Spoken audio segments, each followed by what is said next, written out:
we, the hospital, were asked to provide a briefing on the lease revenues. I drew the short straw. I want to remind everybody up front, I'm not a federal budget officer, but I have information that I can provide you that was given to me by the folks who handle our budget. I want to start by reminding everybody of what our West LA Leasing Act says.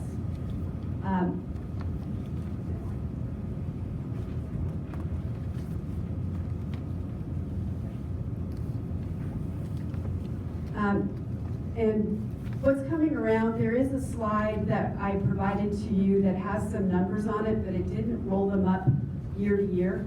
And rather than asking people to do the math in their heads, I just asked that our folks run a slide that also showed the totals as they grow year to year. So if you're looking at the copy of the slides that's in your folder, this is page 7 and slide 13. In general, revenues that come to federal agencies based on leases of their land go to the U.S. Treasury. That's the usual rule.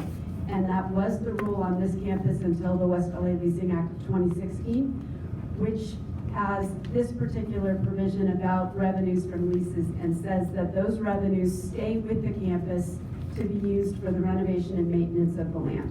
This is unique in the federal government as far as I know, and it's a wonderful thing.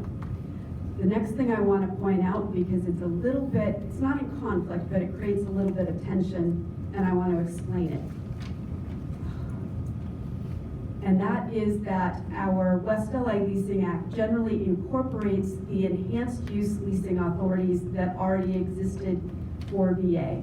And I want to call your attention to the language in red, which is that by law, the Secretary of Veterans Affairs can enter into an enhanced use lease that does not have lease revenue flowing from it. And I want to stop for just a second and talk about why that is from a practical perspective. I'm actually going to get way ahead of myself in my slides just for a second because I want to use, someday I will remember which button to push. I want to talk a little bit about an actual real life example. Our principal developer is very interested in adaptive reuse of 3 buildings on our campus, 2 of which are currently in very bad disrepair. They are buildings 156, 157, 158. They are adjoining buildings. If you've been up to MacArthur Field or to our golf course, as you're passing MacArthur Field, which is on your left going toward the golf course, to your right, there are 3 buildings that are part of the old tuberculosis hospital complex. One of them is widely reputed to be haunted. I suspect they all are. But one of them currently has some VA activities in it. I believe that's 158.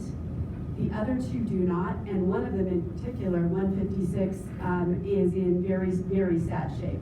It has some disturbed asbestos in it. It has fecal matter from every animal you've ever heard of, including humans. It has had a number of homeless people living in it over the years. There is, if you walk through the hallways, the floors have 8 to 10 inches of trash. And I'm bringing this up only by way of saying we are right now grappling with how VA can properly abate that building to turn it over to the principal developer. It is probably a more than $1 million abatement price tag just to hand it over to somebody who will then come in and at their own expense renovate it and turn it into housing. And so I want to flag that as the reality of some of our buildings as to why it is not always from a business perspective advisable or even possible to structure our enhanced use leases such that the lessee ends up paying VA rent.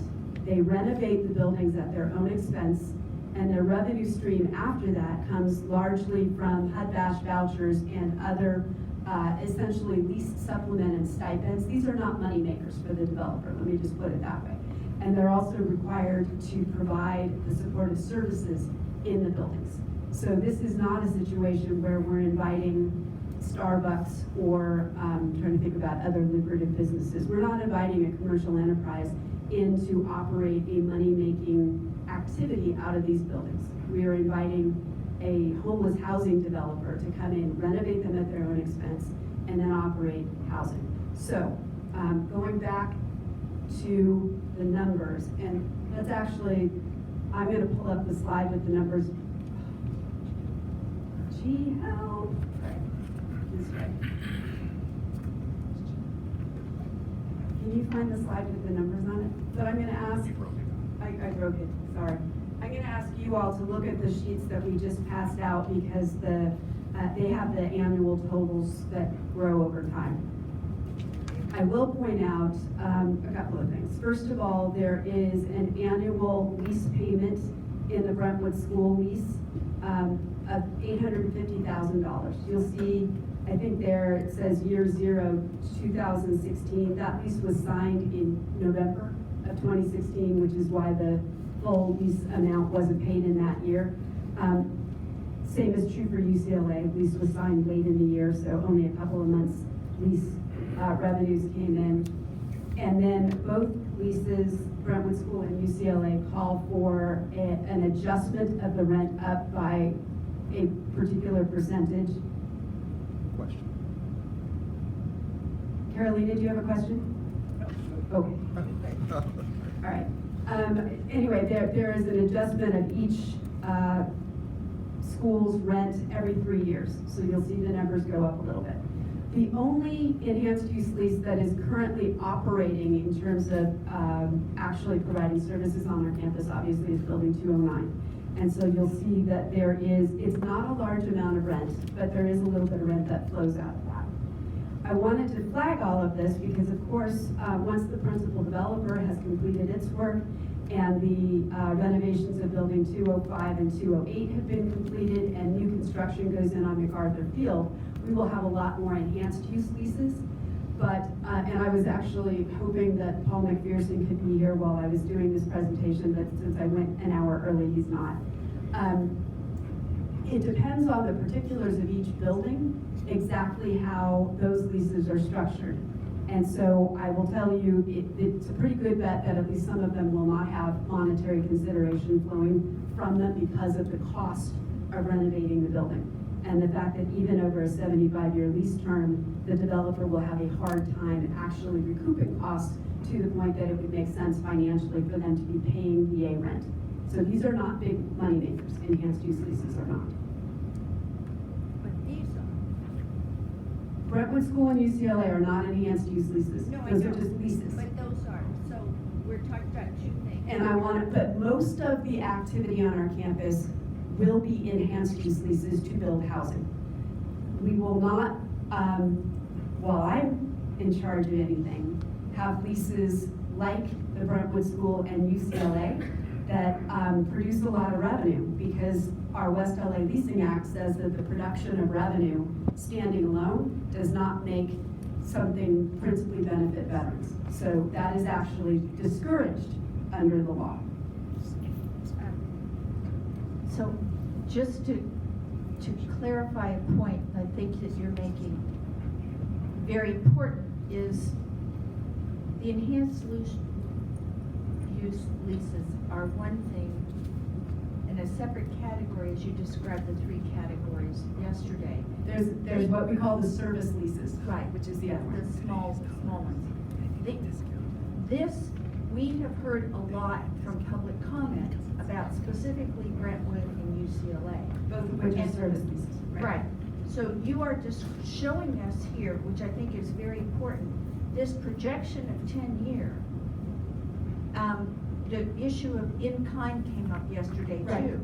And so this is actually showing the increase, or the difference in the amount of revenue that will accrue to here based on their presence. They are being UCLA and Brentwood School. Yes. Yes. And that's an important thing to take into consideration. Yes. I also want to flag one other thing, and thank you, Dr. Davis, for reminding me of this. The way that both the Brentwood School and UCLA leases were worded, the services that those two leaseholders provide to veterans were characterized as in-kind consideration. They are the services that are provided to veterans. They are also in-kind consideration in that they are reasons why VA agreed to allow them to stay on the campus, but they are the services being provided. And generally speaking, in-kind consideration is something else in addition to money that a leaseholder gives to pay back the landlord for the lease. And so there's a little bit of a, it was a choice that was made at the time to characterize those services as in-kind consideration, but they also, I think, could very validly, from a legal perspective, simply be characterized as the services that the leaseholder is providing. Howard has a microphone. Yeah, I have a question. I'm back chomping at the bit here. You know, in reviewing the contracts, I don't believe this forecast accurately reflects the in-kind contribution. No, this is only the money. Oh, this is only the money. This is only the money. This is not the value of the in-kind contributions. And I think that's something that when you have to review, you know, sooner rather than later, so Right. that we can get an accurate reflection of the potential of income revenue that we may be able to have, you know, absent the in-kind contribution, because some of those in-kind contributions may or may not address the principal beneficiaries or the veterans and their families. Agreed. And that's something that we're going to have to revise and address specifically, because this projection would be far skewed if the in-kind contribution was actually received. The financial impact is so far as that's concerned, because it creates a greater pool for us to develop separately, apart from what someone would say we're receiving credit in kind, as opposed to the actual revenue. Right. Let me, I think, clarify the point that Howard is making, because not everybody in the room may understand it. Both the Brentwood School and UCLA leases call out different categories of consideration, including multiple categories of in-kind consideration.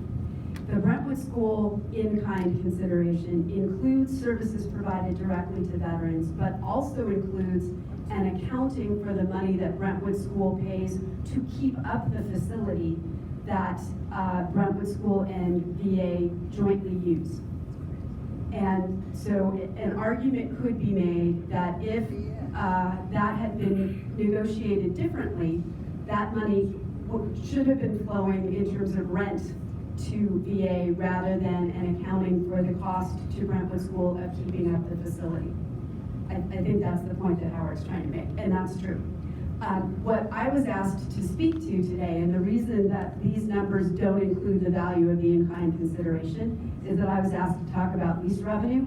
So I'm talking about lease revenue, which is the money that flows. It is true, Howard, that a decision was made to monetize some non-monetary consideration, and that decision resulted in a lower amount of rent flowing. That is true. I will also point out, for those of you who weren't in the room before we got started, when the conversation was ongoing, both the Brentwood School and UCLA leases are 10-year leases that began in 2016. They both do have at least one option for an additional 10 years.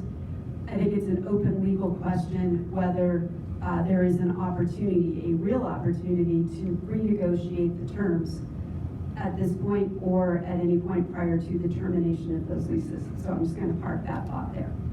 Okay, so 3 questions are out there. Donna's first, Art's next, then James and Anthony. Donna Deutschman, for the record. Mine is very simple. Just for the record, Building 209 is the current permanent supportive housing provider? Correct. And I also will flag VA funded the renovation of that building because it had a different use. It wasn't permanent supportive housing when it was renovated. Because VA took on the cost of the renovation, the business deal was such that the developer could afford to pay us rent. So it's a somewhat unusual situation since VA funded that. I think it housed a compensated work therapy program that involved residential care. I think that's what it was before.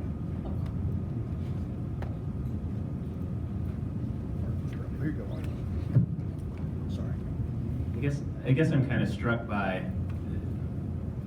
just looking at the numbers, how horrible a deal this is. It strikes me as, from the top, just doing some mental math in my head, you go, at best you're yielding 2% of Brentwood's tuition yearly. So I think number one, if we have an opportunity to readdress this from a revenue perspective, it's really important. I'm curious about the in-kind piece. The slide you had previously said it's a cash-only consideration. No, In the slide before said that enhanced use leases don't require cash at all. Okay. Secretary may enter into an enhanced use lease without receiving consideration. Okay, so the consideration is the cash fair value? Yes. Okay. I'm not going to defend because frankly, I wasn't around when either the UCLA, I was around, I wasn't in this job and I wasn't anywhere near anything having to do with West LA. That sounded obnoxious, I didn't mean it that way. I wasn't in the room at the time that either the UCLA or Brentwood School leases were negotiated. I can tell you this, however, about the process for both of them because I read the IG report. So in both cases, there were 3 assessments done. The school got an assessment of the fair market value of the property, VA got an assessment, and then because those 2 assessments, not surprisingly, were pretty far apart, there was a 3rd independent assessment done that attempted to reconcile the 2. One thing I think we have to keep in mind is that the fair market value of a portion of the VA property is different than the fair market value of a property directly across the street that's the same size, but that does not have statutory limitations on what it can be used for. So if instead of building its athletic facility on VA property, if Brentwood School had purchased or leased property on the other side of Sunset Boulevard, that property would have a much higher fair market value because the uses of it are not so limited by law. And so I think a lot of people look at these numbers and do either as you just did, Art, which I think is a very valid point, which is what is Brentwood School's capability of paying, and is this number disproportionately low given their capability? What we were really looking at though were these 3 assessments of the fair market value of the property broken down into monthly rent. As I recall it from just my scanning of the backup documents that went to the IG, again, I wasn't in the room, I think what we negotiated was higher than the middle point between the Brentwood School assessment and the VA assessment. But yes, it is an open question whether we should have gotten more money.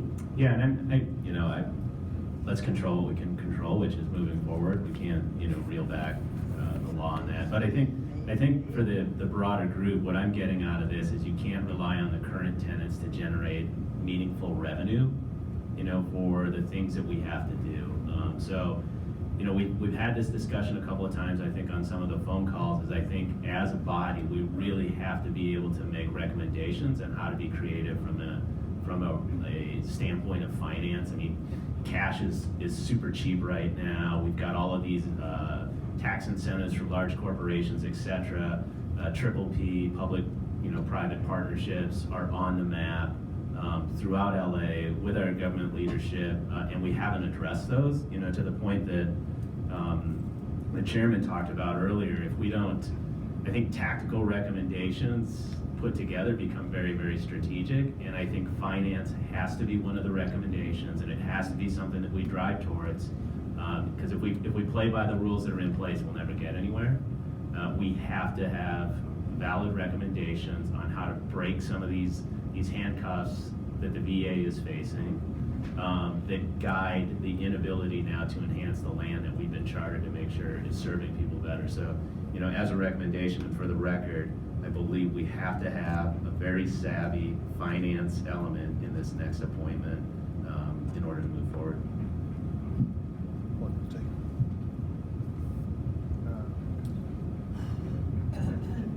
James Batiste for the record. What's the process for the prioritization of how the lease revenue is used for various projects to improve the campus?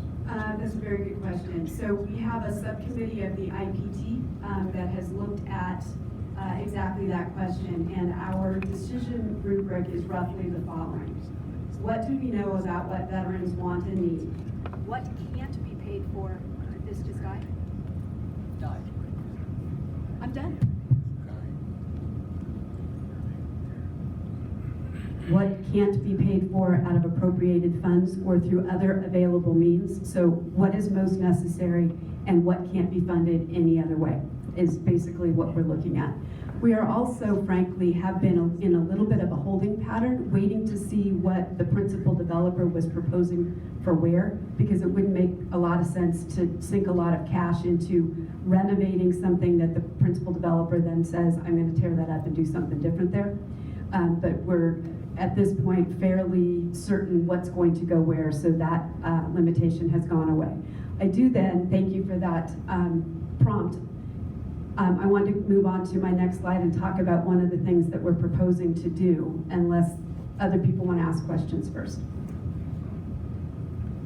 I defer to you until. If you don't mind, let me move into just the next slide because it may answer some of your questions or more likely prompt more.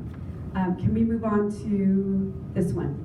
So I think we talked to this group preliminarily before about our plan to beautify the area between the two domiciliary buildings. If anybody has time at lunchtime today and you want to make your way over there, I'd be happy to show you. Right now it's a jungle. And it was a desert prior to this year when we finally got some rain. But it's a grossly underutilized area between the two dom buildings. And clearly an opportunity to provide some outdoor space that is healing in the way that the interior of that building is intended to be. And we got pretty excited about it, so excited that we asked UCLA whether they would be willing, out of the goodness of their hearts, to do some preliminary plans. And so some UCLA landscape architects and architects from their School of Architecture did some preliminary plans. They had a couple of focus groups with veterans living in the Dom, asked some really interesting questions about what sorts of things in outdoor space make you feel at home in a way that you believe would facilitate your recovery, and asked questions so detailed as to get into things like what kind of edible plants did you grow up with in your home? And obviously the answer depended on what part of the country somebody grew up in. But as a result of those focus groups and some really great thinking, we have preliminary plans. We also have a preliminary cost estimate. I don't recall whether the next slide she has that cost estimate. I don't think it does. All right, go back, please. Preliminary cost estimate is somewhere between 3 and 4 million to build out what is on this plan. We know that the principal developer has no interest in doing anything between the Dom buildings because the Dom buildings will stay the Dom buildings. So this is an area that the principal developer will not be touching. It is a serious need right now. And so as soon as the amount of money in our account gets to the point that it can fund this, this is our #1 priority. Because there are veterans currently living in that area that would benefit from this quite a bit. Questions on that? Yes, Megan, how do we know? So you were identifying most necessary as the primary. So I would just ask, for everything, one, that the committee has information on the way data is collected and the way that the data that you have on information that shows you what is most necessary and how that's prioritized, just so that they can be aware. Yep. If you have the need for additional information, we have the assets to help you get that quickly. Yep. I would just want to know, about that this is deemed most necessary.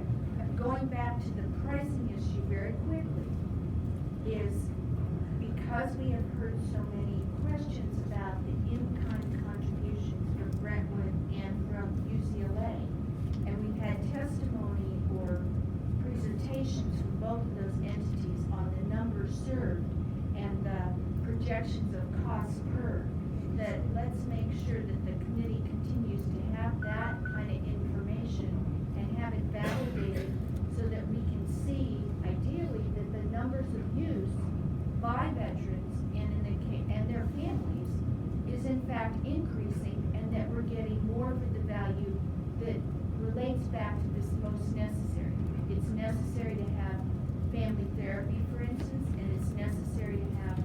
premise and access to that. But so we can validate that we're getting some ROI from those two. Right. But, I'd love to make sure we're also validating the primary necessity of a garden. Right. So it's not just a garden, it's a healing garden. It's a therapeutic milieu that validated by the clinicians who provide care to veterans in the domiciliary and who see an ongoing daily deficit in that the space outside that building does not contribute to the recovery of the veterans who are there. And I just want to talk a little bit to our methodology. I think your questions are 100% valid. So what we were looking at is what parts of the North Campus are fully utilized by veterans today. So we sort of we focused our geography both on where we know the principal developer will likely be doing some improvements, where they won't be, and where are the veterans right now. We also looked at where we don't have third-party land use partners to whom we can look to help. So for example, the UCLA Veteran Family Wellness Center that's in building 220 uses the Rose Garden behind that building for a lot of things. And UCLA often brings in volunteers to clean up that and other areas of our campus. The area between the two dorm buildings is too big a challenge, frankly, to be amenable to volunteers doing anything other than occasionally taking the trash out of it. So we were looking at where are the veterans now, what do our clinicians and those veterans tell us about deficits in the current therapeutic value of the property, and then frankly also looking at what is a project that is of a cost that it's doable given the amount of lease revenues we pull in every year within a couple of years rather than requiring us to wait 20 years to amass enough money to do it. So that's really helpful. Can I just, A quick follow-up, because we heard a discussion of whole health yesterday, okay. Are you considering, when you think about this as a highest priority, and I appreciate the factors you weighed in, what if we have MOUs with Red, White, and Blue, Rubicon, Mission Continues? What if that became a project for them? And what if you had this folded into, as a therapeutic environment, folded into whole health, which I'm sure you guys have already It thought of. effectively is. Okay. Yeah. So what, are there alternatives thought to using limited money that money might be used for other purposes? Absolutely, and we did talk about that as well. When we asked UCLA to do the plans in the first place, we thought about, there's nobody from UCLA in the room right now, we thought about asking, would you just own this whole thing? We would never say no if somebody wanted to do this money gratis. We wouldn't. I do want to point out there's an area up in the top left corner that's called the Women's Garden. It wouldn't only be for women, but there's an area that's sort of circular that's intended to be the yoga space that's got shade, so you can do yoga outside but not in the sun. There was a lot of thought about some of the sort of whole health elements going into this garden. And one of the questions that was asked of the veterans living in the Dom was what sorts of outdoor whole health type activities would you participate in if we made space for them out here? And I know a lot of folks were surprised at the number of manly men who said we want to do yoga. It was a large percentage. Okay, so here's the order, I believe. Mr. Montana next. Anthony has not spoken. Anthony. I can go last. Okay. Montano, Howard, Donna, and Jeff. So first of all, I just want to go back actually I want to rewind back to Art's comments, which I think are just spot on, and I want to affirm what Art talked about in terms of the financial plan, because we could have the most beautiful, I'm sorry I missed yesterday's presentation, apparently it's this idyllic Emersonian kind of environment that's going to be created around the campus, but without resources, I don't know how that will be done. So I just want to be clear on something. If a new leaseholder came in who would be willing to give significant in-kind plus significant monetary consideration, we would be open to their presence on this campus. assuming that they would be providing services that principally benefit veterans and their families, such that that presence would be legal under the West LA Leasing Act. So Yes. principally, so the idea of another Brentwood School, which isn't principally oriented to veterans, but does provide some services to veterans, that would be off the table. It would be illegal. It would be illegal. So then, to Art's point, I don't know how we're going to come up with the finances necessary, and I think that has to be a primary consideration of this group. I understand process inquiries, I understand monitoring, the monitors, monitoring VA and all of that, but it seems to me the key set of recommendations that need to be made are precisely in that vein. The other thing I would say is, in terms of enticing people to come in to do things, and I made a comment on this previously, kind of the precipitous dismissal of entities that have been on the campus, precipitously being off the campus. I think the Shakespeare effort was the most recent. I don't know how that would build credibility for others to come onto the campus in terms of their being subject to, I don't want to say whim, but subject to some other consideration where they'd be asked to leave when they were in the process of developing their program. So I have concerns on that. I have concerns about the finances necessary to get this done. And I would say, until those recommendations are put forward to the secretary, it seems to me every other recommendation is subsidiary to the financing of what we need to do on this campus. So I agree with Art. Thank you. My comment is, with that, this body will meet again sometime in July or August, I believe. And between now and July and August, we really have no concept of what the parameters are for the principal development and what the priorities are for the principal development. So how can we make recommendations that are going to be received by a potential outside investor who is going to donate potential finances to achieve something like this if we don't know the parameters of the principal developers' projects?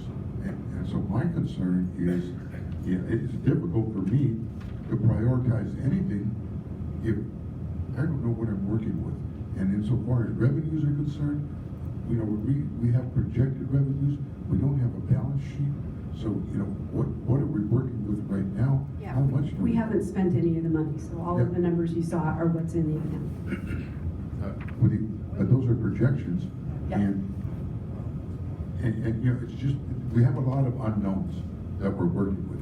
And it's difficult for this entire board to actually, address those unknowns because, we don't know what to work with. Sure, I understand and appreciate your concern. I have a couple of thoughts about how you can get a sense of what the principal developer's priorities and vision is. Principal developer team did come give this group a briefing the last time you were here and outlined sort of their mission and vision.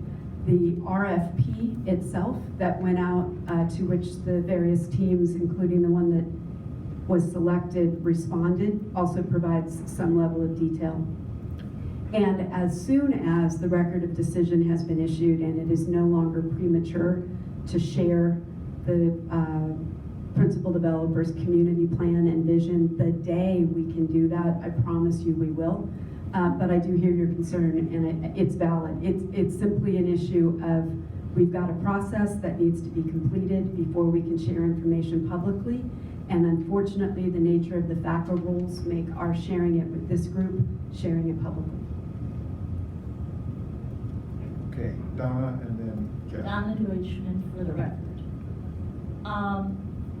I understand everything everybody's saying. I understand we have an enormous project we're trying to do, and a principal investigator who has to raise an enormous amount of money.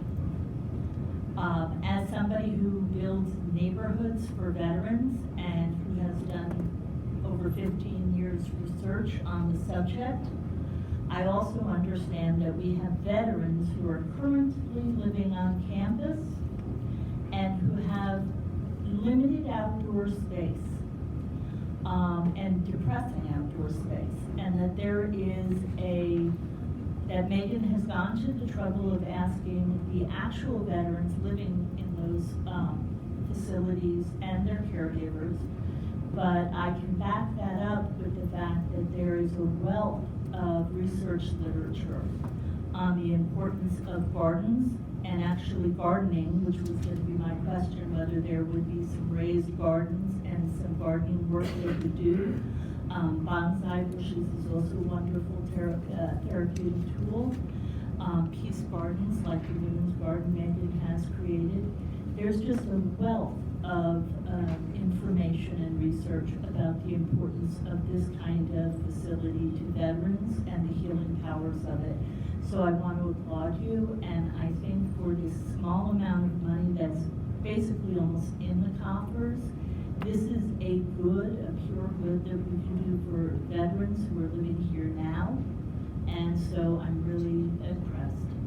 I just want to make it very clear, not my vision, not my work. I sat back and applauded as it was done, but it was done by some very visionary people, and I really can't take any credit for it. Jeff? Yes. On this domiciliary garden improvement project, this is really interesting because the first summer after we started this board, or the first spring, we planned a volunteer event through USC and their Veterans Alumni Network, and led 40 to 50 volunteers to try to clean up this garden. Unfortunately, it rained that day in LA. But you painted inside. So we painted inside, yeah, and we painted hallways within the building and made an impact. And the veterans that were living there were extremely appreciative. While we were there, what I did witness along Whole Health is Tai Chi and I believe kickboxing lessons happening inside of the basement. It was not necessarily a great place to have fitness activities, and so something like this could be, really awesome, and I could definitely see the application immediately. Along those lines, that I wanted to bring up though is that when I brought up this event to people to volunteer with, they were so excited, and it was more about getting approvals and working through the process to get over here to the VA to make that impact. And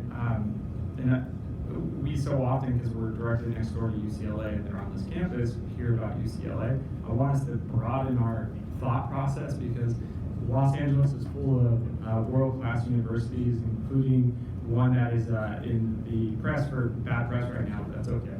But there's other ones as well. Art Center, Sci-Arc, all sorts of architecture schools. And so we do need to be engaging out in the community because I believe that these are the types of projects people would love to do, and odds are we can get, inexpensive help on a number of different pieces of this property, and so we need to be out there engaging the community more in the future and asking for this help. But I just want to apply to this because I think it will make an impact. I do want to point out just a couple of other aspects in it because you probably can't see them from where you are.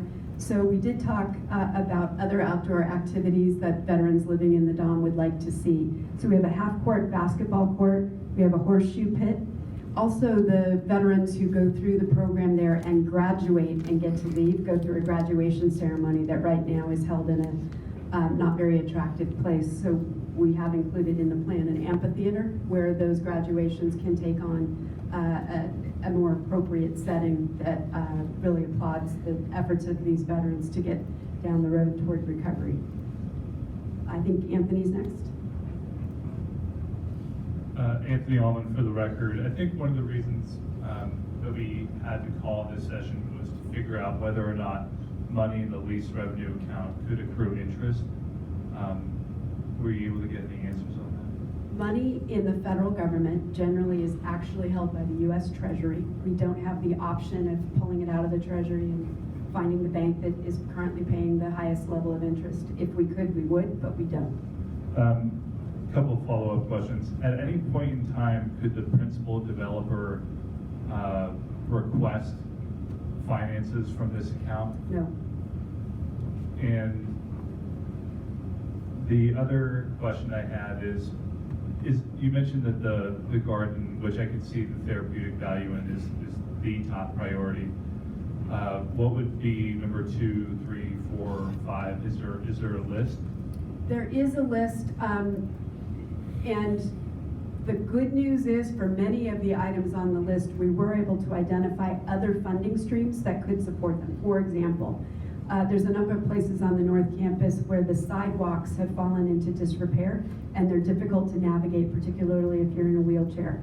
But we have money in our non-recurring maintenance account that can pay for that. We also have plans to expand on the utilities on the North Campus to include power and sewer.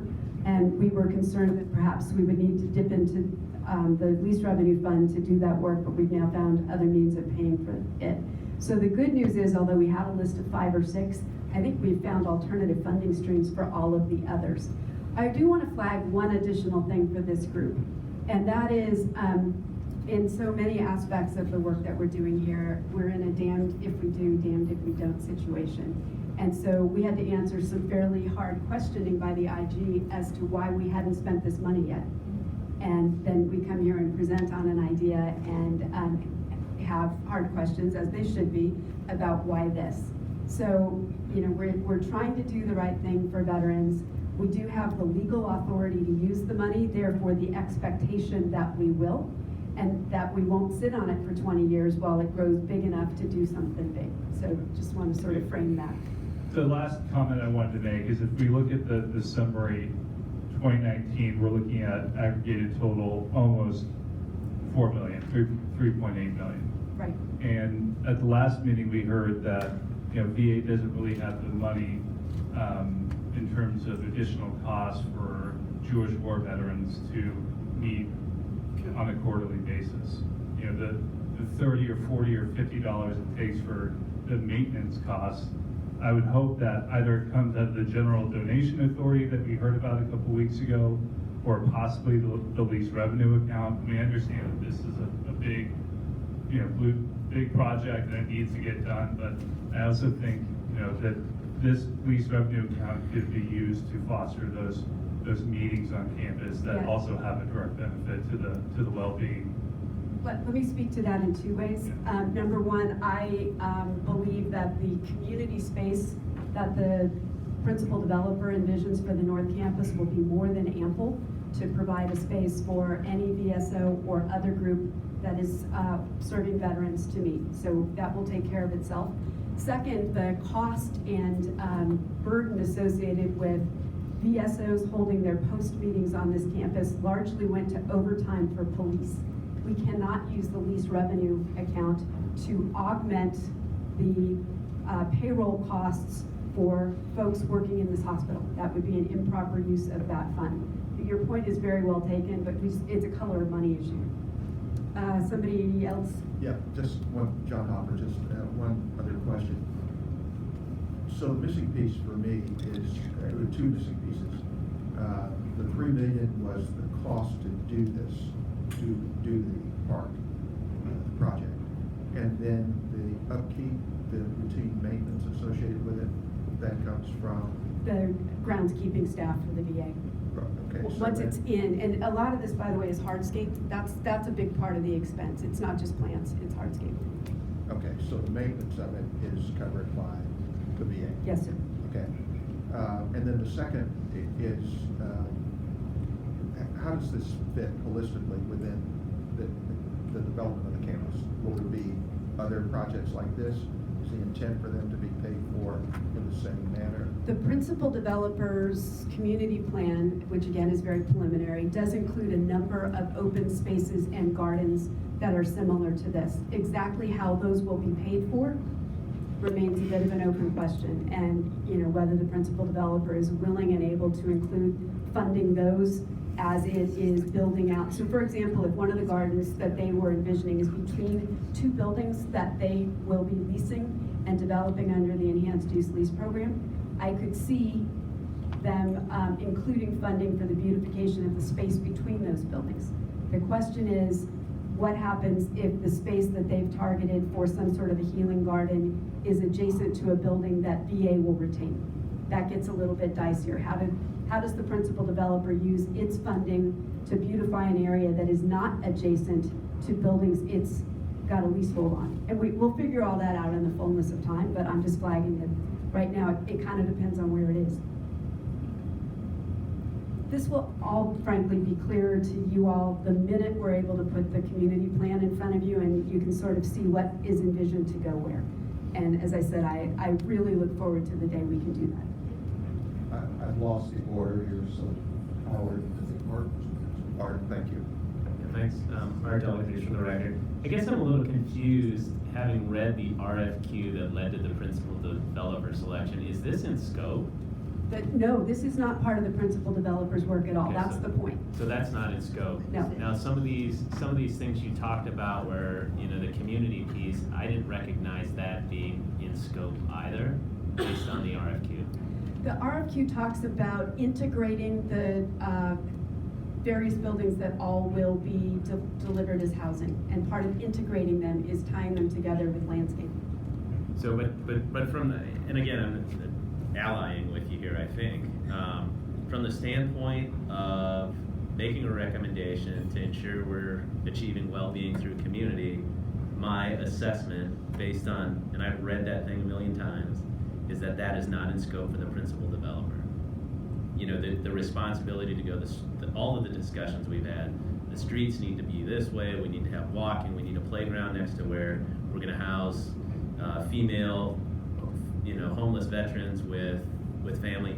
None of that is in scope from my understanding. So my expectation is when we do get the release of the community plan, we're gonna have a bunch of holes. And I say that because we've had incredible recommendations, we've had incredible discussions, they're documented, and they're part of what we have done. And again, I'll go back to Deb Thomas, who really, you know, put herself on the line to get this thing across. I think one of the responsibilities we have in addressing our recommendations for 2019 and the 2-year revision is we have to look at every single recommendation that this board, to include people who have left, have made, because all of this, it's not hollow. I still believe the recommendations they made are valid if we truly want to pursue this vision of community. The second question I have is development from the standpoint of government or nonprofits. The act of fundraising is not in scope for anybody right now. It's not even, there's nobody making an effort to generate funding outside of revenue streams or. Well, I would call out the 1887 fund has been fundraising around renovation of the 5 historic buildings. Right. But other than that, yes, Okay. you're right. Because I think that's another opportunity and a very strategic recommendation we can have to the secretary to ensure that, I mean, you look at what's happened. I think Seattle is a fantastic example of what can happen. Microsoft just committed $500 million. Amazon committed $2 billion to education and homelessness. If we can't begin to make recommendations to the secretary on how to even begin exploring bringing some of that money to the table, if we can't coordinate with, you know, our district leaders to make those incentives proper and aligned. Again, that's the rest of the 2% on a laddered bond for $9 million is trivial in the grand scheme of things. So we have to think big to be big. I'd recommend that becomes part of it. And again, I think it's very, very important that in the act of, you know, whatever time it takes a principal developer to put this out, in our obligation, in our last meeting coming in July or August, as Howard talked about, we really need to look at the RFQ, push it aside and go, what's the optimum solution for us to move forward? I really want to hit the softball that you just tossed to me, not even knowing you were doing it. You can't unhear it. And it's also dovetailing on what Mr. Mangano was saying. I believe we have an opportunity if we can find the right corporate partner. If an Amazon, a Microsoft, a Home Depot were to come in and say, we would really like to build a training facility for veterans somewhere in our warehouse area that meets a corporate needs, but also meaningfully meets training and employment needs of veterans. And if that then could become a revenue-generating lease, that would be an answer to a lot of these questions. I believe if it were structured properly, it would be legal. It could principally benefit veterans while also providing enough revenue for the corporate donor that they could also pay us rent. I think one thing that we probably would want to seek some legislative help around is naming rights. Right now, only the US Congress can name a federal facility or building. So we would not be able to offer, as part of a deal like that, to call it the, for sake of example, Amazon Veterans Training Center at the villages at Sawtell, whatever any of them. Couldn't do that. And so I think there's still a little bit of tweaking, but I know that it's possible. I know that there's enough money in this town, in this country, and enough commitment to meeting the needs of veterans that we can find the right corporate sponsor. We just need to frame the question properly.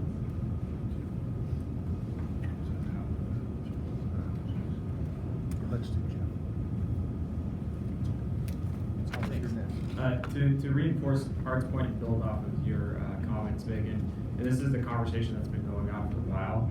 I think a linchpin there, an assumption is that the money can come to the VA and earmark to the redevelopment of the campus versus hitting the budget here at the hospital and then going through the prioritization of it. But the one thing I will say is that it may be multiple corporate donors, and so we do not need to limit ourselves to one, and we need to be able to receive money and be able to take that money in and then apply it. And are we able to do that? And if not, what can we do to get ahead of that now? We can do that as long as it's a lease. If it's structured as a lease, then this provision applies and it stays with this campus for the renovation and maintenance of land and facilities. It's not hospital operations. That's a different color of money. Got it. Jeff's here for the minutes, by the way. And Art, this is more your wheelhouse from the nonprofit world. Would people donate for a lease? It's not a donation. Yeah, I don't know that it's, Art Delicate for the record, I think this is where it's really important to understand the motivators of a corporation. Maybe I'm digressing a little bit here, but the tide is shifting where a lot of human capital strategies for big corporations is built around philanthropy. So if we use that just as a starting point, they've got young employees want to identify with community identity and purpose, and these stories, again, and around that wellness wheel that we kind of brainstormed yesterday, is you can begin to tell a really powerful story where money doesn't become an object, because that's something, you know, the tax incentives, et cetera, will begin to do. They get payment and they extract value because they've connected their brand to something that is holistic, and it's in alignment with their company values, hopefully, and it's in alignment with the expectations of their employees and their customers. And that's how you begin to bring them in. I don't think, you know, negotiations around lease and things like that really matter, because they're getting paid in a different way from a financial standpoint, and they're extracting a ton of value presented properly. And I don't think it necessarily, you know, requires, you know, a banner across the top of it. It requires acknowledgement that these philanthropists are having a positive impact for them to become involved. Because the tides are changing, we have an opportunity again to the strategic recommendation that our decisions as this board in this location could have, you know, a ripple effect throughout all of the properties around the country. Mr. Chairman, I would point out that we've now been keeping our LA Metro partners waiting for quite a while. Just want to note that. Yes, I appreciate that. We'll take this last set of questions and then we'll switch over.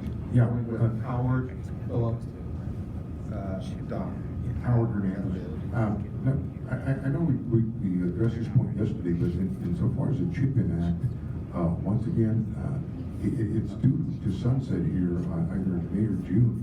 It would probably be a benefit if we were able to have the West Los Angeles campus designated as a recipient of, or as one of the entities, or one of the properties that would be able to accept Chipin funding, and one. And two, you indicated the groundskeeping staff on the property is from VA, is that correct?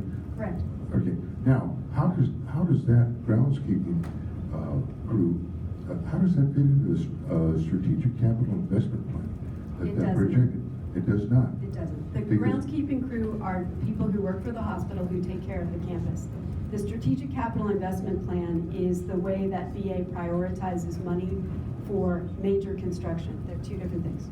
Okay, now, would any of the construction on the North Campus be accessible to the strategic plan? The strategic capital investment plan? Yes. It depends on what we're doing. So the We enhanced don't- use lease construction is financed by the developers.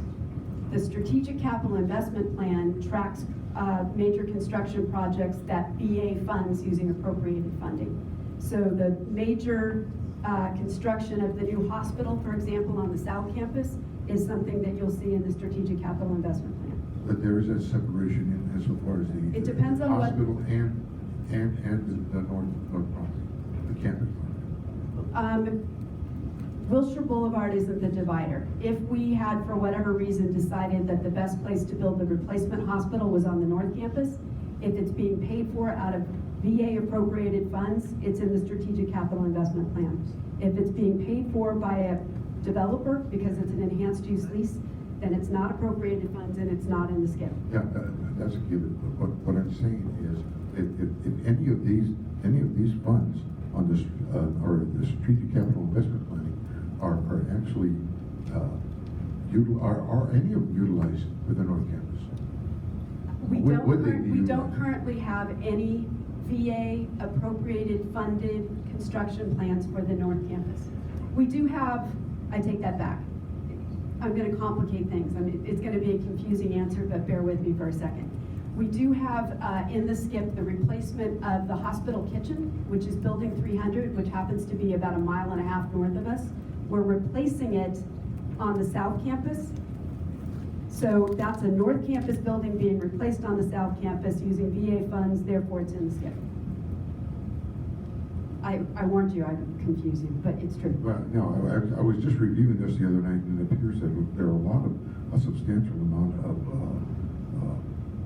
funds that are being allocated to locations other than West Los Angeles. The SCIP covers the entire country, so yes. No, the whole system. and West Los Angeles is very minimal so far as the allocation is concerned. It- Within the next 5 years at least. Yes, most of our projects are more than 5 years away. It's interesting, if you talk to folks in central office, they think we have more than our prorated share. So it's a matter of perspective. Okay, we need to keep moving. Bill? Just to get back to what you said, Megan, about finding the right corporate partner, obviously that would be critical, and it gets to Art's point as well. So in finding that right corporate partner, what involvement could the secretary have, or would the secretary have? Is there any connection there? In other words, is there some recommendation that we can make that would help facilitate finding the right partner? And I just want to add, I know the VA already has a lot of connections with corporations, with people who donate. So is he the vehicle to get to those, and would that be the appropriate vehicle so that it becomes part of our recommendation? Absolutely, yes. The secretary has an advisor who's in charge of strategic partnerships. And that office is a great one to engage on this. I also want to flag one other thing to Howard's point.